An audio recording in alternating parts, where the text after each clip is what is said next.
year. Scott Martin, the Kingsview asset manager, the CIO, Fox News contributor, Dan Geltrude, Geltrude and Company. Dan, what do you make of where we're kind of ending off here? Now, we still have another month to go. I don't want to minimize that. Anything can and likely will happen. We've learned that.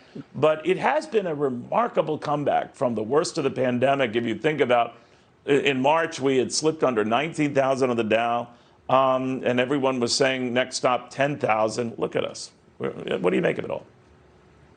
Well, it's really incredible, Neil. When you take a look at this stock market, it just wants to go up, right? If you go back some months and it looked like Joe Biden was going to win, the market went up. Then it looked like Trump was making a comeback, the market went up. And then it looked like Joe Biden was indeed going to take, and the market went up. So clearly there is American optimism out there that just wants this market to go up. It's confidence that we are ultimately going to get past this pandemic. It's obviously not going to happen this year, but I think when we get in solidly into the first quarter and certainly into the second quarter of 21, I see good things ahead for a lot of reasons, Neil. What about you, Scott?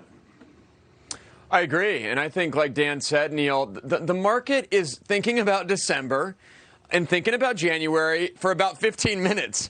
And then the rest of the time, the market's thinking about June of 21, my next birthday, by the way, or the end of 21 and even 2022 to some degree when we pull out of the vaccine and this virus concern. And we look at all the great things that have kind of happened, Neil, in my opinion, behind the scenes, frankly, as a result of the pandemic, all the technology that's been developed, the efficiency that businesses have created, the fact that there has been hiring going on and hiring, refiring with respect to a lot of areas in tech and healthcare and things. So there's a lot of great efficiencies and new technology and new ways of working that have actually benefited from this shutdown that we've had over the course of the last several months, depending on where you live and what you do. So to me, those are kind of the underlying structures that are built into the market pricing today and the things that we can build on going forward into next year.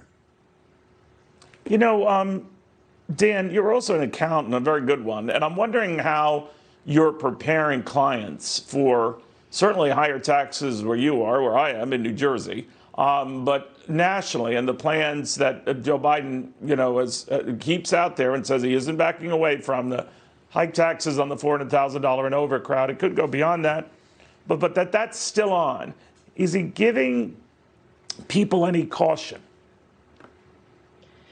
It has to, Neil, because the only thing standing between all of us, not those that are over 400,000, in my opinion, all of us, from where we are now in higher taxes, is a Republican Senate. So it looks like it's going to be that way. However, we can't bank on anything, particularly if we're going to be relying on polling. So we have to look at this situation and say taxes are going to go up potentially substantially. So what does that mean? It means you have to look at how you could potentially accelerate some income into 2020. If you have some gains out there, you may want to take some money off the table. And let's not forget the estate tax. So if you're going to be considering doing gifting and taking some money out of your estate and some succession planning in your business, 2020 is the time to do it. I wouldn't call it a plan B. I would say it's maybe a plan A minus. You have to be prepared for higher taxes going forward. I'm doing no gifting for the kids. My wife and I have already told them we're going to spend every last penny. So sorry. I mean, it's this way they're out of the shock effect. But Scott, I am curious. I mean, we're so convinced that the Senate will stay Republican. I know this is less likely. But what if Democrats do win both those seats and all of a sudden it is a Democratic Senate? Unlikely though it may appear now, I do read these polls in Atlanta that have it pretty close, and I just wonder how the markets would react to that. Probably not well initially. I think there'd be some shock because I believe it is baked in, as you've discussed, that not well, to use a euphemism, I guess, of poorly, if not words we can't say on cable TV even.